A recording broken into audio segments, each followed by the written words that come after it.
La tregua entre Irán y Estados Unidos pende de un hilo. Teherán acusó este martes a Washington de un ataque contra dos cargueros que mató a 5 civiles después de que Estados Unidos afirmara haber destruido lanchas rápidas iraníes. Estas nuevas acusaciones llegan un día después de que buques estadounidenses fueran atacados con misiles de crucero y el presidente Donald Trump reaccionara amenazando con borrar de la faz de la tierra a la República Islámica. Mientras tanto, Emiratos Árabes Unidos afirma que Irán atacó con 4 misiles y varios drones su territorio, lo que habría provocado un gran incendio en una zona industrial petrolera.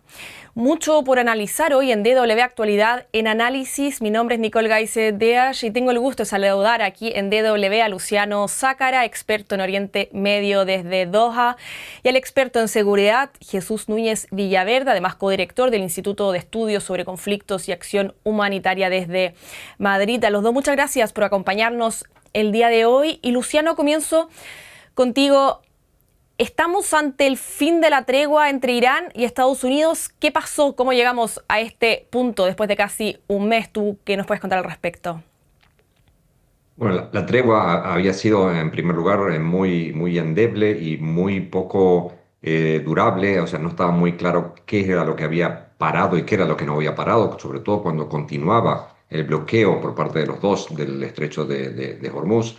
Por lo tanto, era previsible que algún tipo de error de cálculo pudiera pasar ante unas negociaciones que han estado estancadas, que los dos han tratado de evitar o no han llegado a buen puerto porque los dos estaban tratando de imponer condiciones antes de sentarse en la mesa de negociaciones, y era posible que algún error de cálculo o alguna situación, algún evento particular pudiera generar algo como lo que está sucediendo hoy, que hasta el día de hoy todavía no sabemos exactamente qué es, porque hay muchas declaraciones y muchos malentendidos. Puede ser que esto solamente se circunscriba a eventos o situaciones únicamente en el mar, en el Golfo y en el Estrecho, entre naves americanas e iraníes, o puede ser que otra vez volvamos a ver un escenario de regionalización de un conflicto, sobre todo con los ataques que ayer habrían producido en Emiratos, pero que, repito, Irán sigue negando que hayan sido ellos. Claro, ahí hay visiones contradictorias. Me gustaría preguntarte en detalle sobre eso, Jesús, porque Estados Unidos está desde ayer escoltando buques en el estrecho de Hormuz. Recordemos que el estrecho es objeto de un doble bloqueo por parte de Irán y de Estados Unidos. Teherán mantiene restringido el paso en respuesta a los bombardeos de Israel y Estados Unidos del pasado 28 de febrero, mientras que por su parte Estados Unidos intercepta cualquier barco que se dirija o salga de puertos iraníes. Jesús, ¿tú cómo lo ves? ¿Puede Estados Unidos realmente garantizar la seguridad en una zona tan volátil como lo es el estrecho de Hormuz actualmente?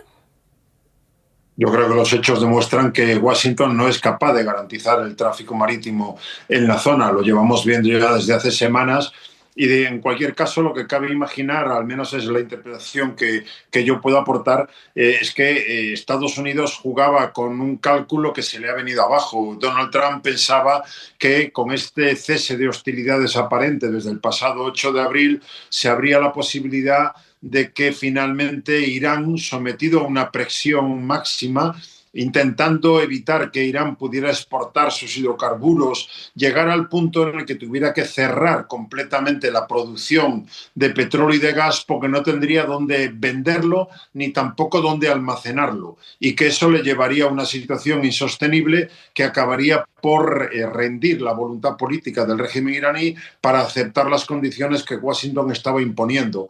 Es la impaciencia de Donald Trump al ver que eso no funciona y que en casa empieza a tener problemas ya muy visibles con el galón de gasolina acercándose a los $4,50, lo que le ha llevado a intentar otra vez romper el guión e iniciar una escalada militar que puede llevar a escenarios absolutamente impredecibles, porque de momento lo primero que hay que negar desde mi punto de vista es ese anuncio de Washington de que está escoltando a los buques. No está escoltando. Escoltar en términos militares significa acompañar a esos buques y protegerlos frente a algún posible ataque. Para poder hacerlo, lo primero que tiene que llevar a cabo la Armada estadounidense es atravesar el estrecho de Hormuz, entrar en el Golfo Pérsico y a partir de ahí escoltar a los buques civiles, a los centenares de buques civiles que hay en la zona. No está haciendo eso. Simplemente está diciendo que va a guiar a esos buques señalándole por dónde pueden salir del estrecho. Lo que queda por ver, en primer lugar, es si eso va a convencer a las navieras y a las aseguradoras marítimas para que pongan sus barcos ya en esa dirección, por el simple anuncio que hace Washington de que no va a pasarles nada. Creo que de momento no es esa la situación real. Tú, Luciano, ¿cómo lo ves? ¿Compartes esa opinión y qué probabilidades hay de que esta intervención estadounidense, la denominada Proyecto Libertad, como lo veníamos mencionando, derive en un enfrentamiento directo entre ambas partes en el estrecho de Hormuz? Bueno, yo creo que más o menos coincido con Jesús. Esta operación tiene más posibilidades de fracasar y generar una escalada que de solucionar el problema del bloqueo del estrecho. Eso está, creo que, bastante claro. El barril de petróleo, a pesar del anuncio, a pesar de lo que está pasando, el barril de petróleo ha vuelto a subir ayer con lo que está pasando. Por lo tanto, no se ve que la medida de Estados Unidos pueda ser efectiva, pueda solucionar el problema del bloqueo y del estancamiento de los barcos, que hay más de 1000, creo que hay, si no he leído mal, dentro de las aguas del Golfo. Hay países como Kuwait que no han podido exportar ni un solo barril de petróleo durante más de un mes. Y sin embargo, cualquiera de estas situaciones puede generar una escalada, un intercambio de fuego, que puede ser en un principio de advertencia, pero que hasta ahora ha generado heridos y muertos en ambos lados. Por lo tanto, no está muy claro cuál es la estrategia, si lo que está haciendo Trump es por la presión internacional, porque no puede seguir justificando mantener una negociación y un bloqueo y a tener toda la economía internacional en vilo. Y pecar de impaciente, habiendo hecho ese anuncio de esta nueva operación, o si en realidad Trump ve que esta alternativa es uno de los instrumentos más de presión que puede ejercer sobre Irán para forzar a Irán a sentarse en la mesa de negociaciones. Por ahora no vemos que eso esté pasando, sino todo lo contrario. Vemos que hay idas y venidas con las distintas propuestas, las distintas proposiciones que están haciendo sobre los distintos puntos Estados Unidos e Irán, pero lo que está pasando hoy y ayer en alta mar no está contribuyendo a que el proceso de negociación se acelere. Al contrario, creo que se está degradando ese proceso. Y Jesús, Estados Unidos ha destruido 7 lanchas rápidas iraníes, dice, como parte de la operación Proyecto Libertad, que comenzó ayer. Por su parte, Irán denuncia la muerte de 5 civiles en un ataque a Estados Unidos contra 2 embarcaciones. ¿Existe evidencia independiente que confirme estos incidentes? ¿Tú qué has podido recoger al respecto? Desgraciadamente nos movemos con una nebulosa que nos impide conocer con exactitud qué es lo que ha ocurrido. A eso cabe añadir también ataques contra el puerto de Fujairah en Emiratos Árabes Unidos. Por lo tanto, ya no solamente entre buques estadounidenses e iraníes, sino también implicando a otros actores como Emiratos Árabes, que acaba de decidir su salida de la OPEP. Luego, desde ese punto de vista, nos movemos con muchas dificultades para poder llegar a conclusiones definitivas. Pero lo que parece claro ya con lo que está ocurriendo es que se ha roto esa dinámica de cese de hostilidades abiertas por un lado y proceso de negociación, aunque como decía Luciano, sin ningún tipo de resultado hasta ahora, simultáneamente en marcha. Lo que parece previsible es que esto pueda conducir a que alguno de esos intercambios que se están produciendo lleven a la pérdida de vidas humanas o que afecten a algún buque estadounidense de bandera estadounidense, un buque de guerra, y que eso pueda de algún modo forzar todavía una mayor escalada. Si a eso se le añaden las amenazas nuevamente de Donald Trump diciendo que quiere hacer desaparecer a la República Islámica de la faz de la tierra, volvemos prácticamente al escenario donde nos situábamos hasta ese 8 de abril, en el que Estados Unidos parecía apuntar de forma ya muy directa a una escalada militar en toda regla, no solamente con bombardeos aéreos y con el bloqueo añadido al bloqueo iraní en el estrecho de Hormuz, sino incluso con operaciones terrestres ya en línea para intentar doblegar la voluntad de resistencia del régimen iraní. Y todo eso, en definitiva, aleja la posibilidad de algún tipo de acuerdo, nos lleva a un escenario absolutamente impredecible, porque podemos imaginar que por vía militar, y lo sabemos desde el principio, ni Estados Unidos junto con Israel han demostrado capacidad para derribar al régimen iraní y para conseguir los objetivos que buscaban, incluyendo el fin del programa nuclear y el fin del programa misilístico, ni tampoco Irán, por vía militar, puede dar vuelta a la situación intentando expulsar de la zona tanto a Tel Aviv como a Washington. Por lo tanto, todo eso nos aboca a un escenario en el que, ya digo, se hace cada vez más probable una escalada militar en toda regla. Me gustaría que hablemos también de Emiratos Árabes Unidos, como lo mencionábamos al inicio. Denuncian ataques por parte de Irán. Luciano, es un país que, según entiendo, corrígeme por favor, ha intentado mantener las relaciones abiertas mientras sigue siendo aliado de Estados Unidos. ¿Cómo se analiza esto? ¿Qué nos puedes contar al respecto?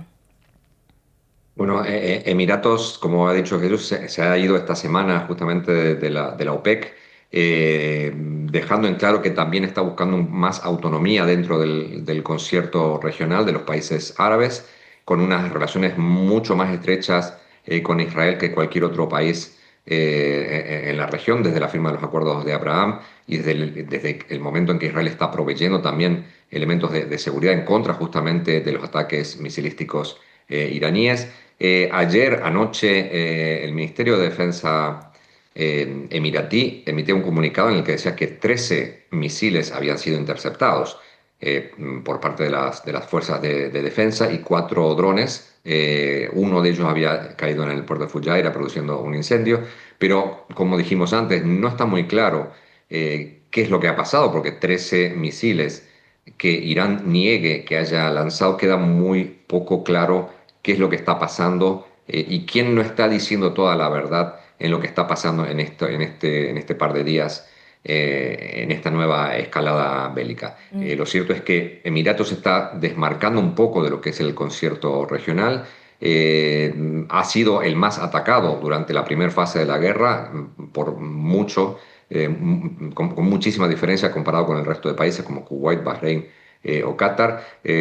Y en parte Irán lo justifica justamente porque Emiratos ha firmado esos acuerdos de Abraham y en principio misiles habrían sido lanzados desde Emiratos, por lo cual Irán justifica haber atacado Emiratos justamente porque ha participado de la ofensiva estadounidense. Es una situación bastante compleja la de Emiratos, porque también está teniendo diferencias notables con otros países del Consejo de Cooperación del Golfo, principalmente Arabia Saudí, por tener justamente esa política más autonómica o incluso más independiente de lo que es el resto de países, y de cómo se están enfrentando a Irán hasta ahora y cómo se pueden llegar a enfrentar en el futuro. Y Luciano, geográficamente los Emiratos Árabes Unidos e Irán están justo uno frente al otro a través del estrecho de Hormuz. ¿Hasta qué punto les está afectando el bloqueo actual? El bloqueo está afectando igual que al resto. La única diferencia es que en el puerto de Fujairah podía esquivar el bloqueo porque se puede exportar petróleo desde allí, desde la terminal que se tiene en Fujairah. Lo que pasa es que Emiratos, no estoy 100% seguro de los números, pero creo que puede exportar entre 3, 4, en momentos 5 al máximo millones de barriles de petróleo por día, y en el puerto de Fujairah puede exportar simplemente una parte de eso, 1 millón y medio por día. Por lo tanto, no puede exportar todo lo que podría en el caso de que el estrecho estuviera abierto, y por eso el ataque ha sido en Fujairah, para tratar de justamente afectar la capacidad de exportación que todavía tiene Emiratos y que no está bloqueada por el estrecho. Y estaba leyendo en CNN que Emiratos Árabes Unidos está interceptando misiles iraníes con una cúpula de hierro israelí instalada en secreto, supuestamente. Jesús, Washington mantiene compromisos de seguridad con los países del Golfo. ¿Está fallando ese paraguas de protección? Podríamos decir que de manera estrepitosa, porque lo que ellos pensaban, el conjunto de los países del Consejo de Cooperación del Golfo, lo que pensaban que era una garantía de seguridad en la medida en la que se aliaban con Estados Unidos y le permitían tener bases navales, terrestres y aéreas en sus propios territorios, se ha convertido al revés, visto desde Irán, en un objetivo a batir, un objetivo a eliminar. Y hemos visto como cuando Irán ha empezado a responder a los ataques de Israel y de Estados Unidos, ha lanzado misiles y drones también contra esas bases estadounidenses dentro del territorio de Kuwait, de Qatar, de Arabia Saudí, de Emiratos Árabes fundamentalmente. Por lo tanto, ahora se convierte en un auténtico problema en la medida en la que Estados Unidos no ha conseguido garantizar la seguridad de sus aliados y más bien al revés los ha expuesto a las represalias iraníes por haberse metido en una guerra en la que, no olvidemos, no estaban en juego los intereses vitales de Estados Unidos.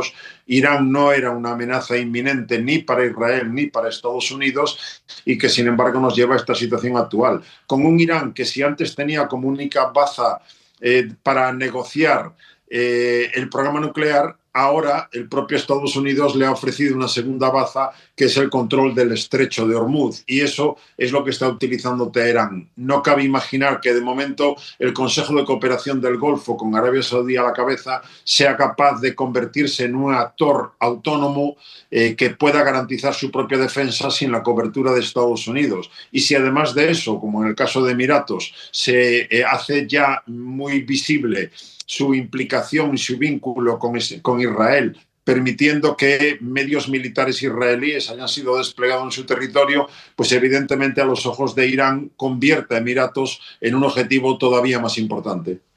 Cabe mencionar también la postura israelí, que precisamente dicen que Irán sí representa una amenaza, ya que tienen armas nucleares, solamente para dejarlo ahí en el contexto. Luciano, antes de irnos, me gustaría preguntarte sobre esas negociaciones, porque Irán ha confirmado que ha recibido y está evaluando la respuesta de Donald Trump a su propuesta de paz en un proceso indirecto mediado por terceros. ¿Qué se sabe realmente sobre el contenido de esa propuesta? No se sabe mucho, pero sí se sabe que se han dado algunos avances en cuanto quizá levantamiento de sanciones, en cuanto aceptación de determinados límites a la producción de uranio enriquecido. Lo que pasa es que es difícil saber si todavía el pedido maximalista de Estados Unidos de que el enriquecimiento tiene que ser cero ha salido de la foto o no. Si sigue estando allí, es muy difícil pensar que Irán pueda aceptar. Pero a pesar de que Trump haya dicho que el último plan propuesto por Irán de 14 puntos no lo convencía, aparentemente ha dado una respuesta y esa respuesta tiende a acercar un poco más las posiciones. Creo que las posiciones están tanto desde el punto de vista nuclear como desde el punto de vista de discutir cómo reabrir el estrecho de Hormuz, que como dijo Jesús, era algo que antes no estaba en la mesa de negociaciones. En la mesa de negociaciones solamente estaba el programa nuclear y el tema de misiles que Estados Unidos quería poner dentro de la agenda de discusiones. No solo no está puesta en este momento, sino que ahora se ha tenido que agregar ese elemento del estrecho de Hormuz porque Estados Unidos le ha dado la carta a Irán para que la use y la está usando, creo, bastante mejor que Estados Unidos. Entonces, se podría decir que yo creo que va a haber otra ronda de conversaciones, o por lo menos van a seguir estos intercambios de mensajes, quizá acercando un poco más las posiciones, por supuesto diciendo que las posiciones son inalcanzables porque ninguno quiere llegar a esta mesa de negociaciones con la idea o dando a entender que están rindiéndose, sino que están imponiendo condiciones, pero creo que esto va a durar mucho más de lo que esperábamos y vamos a seguir viendo estas situaciones esporádicas que esperemos que no pasen a mayores, de una no guerra, no paz, hasta que finalmente se puedan sentar y discutir seriamente lo que van a discutir. Por ahora todo lo que se está discutiendo, creo entender yo, es el marco de negociaciones y qué es lo que se va a poner en la mesa de negociaciones, no lo que se está negociando realmente. Y Jesús, brevemente para terminar, ¿qué tan optimista eres tú con respecto a esta última propuesta de paz? ¿También crees que esto va a demorar mucho más de lo esperado inicialmente? De momento parece claro que las posiciones están muy alejadas, no han llegado a un punto común que pueda servir para definir el marco al que Luciano se estaba refiriendo, y peor aún, da la impresión una vez más de que Trump está apostando como elemento para forzar esas negociaciones en las condiciones que Washington desea, el utilizar otra vez la amenaza militar, lo cual podría llevarnos a un escenario en el que simultáneamente se entrecrucen propuestas, pero en mitad de un escenario bélico activo, porque Estados Unidos piense que con golpear más todavía a Irán puede conseguir finalmente doblegar su resistencia. Muy interesante análisis desde Madrid. Jesús Núñez Villaverde, experto en seguridad internacional, y desde Doha, Luciano Zácara, experto en Oriente Medio. Muchas gracias por habernos acompañado una vez más en DW. Y a todos los que nos siguieron, recuerden que también nos pueden ver en redes sociales y en todas las plataformas de podcast. Muchas gracias, nos vemos, que estén muy bien.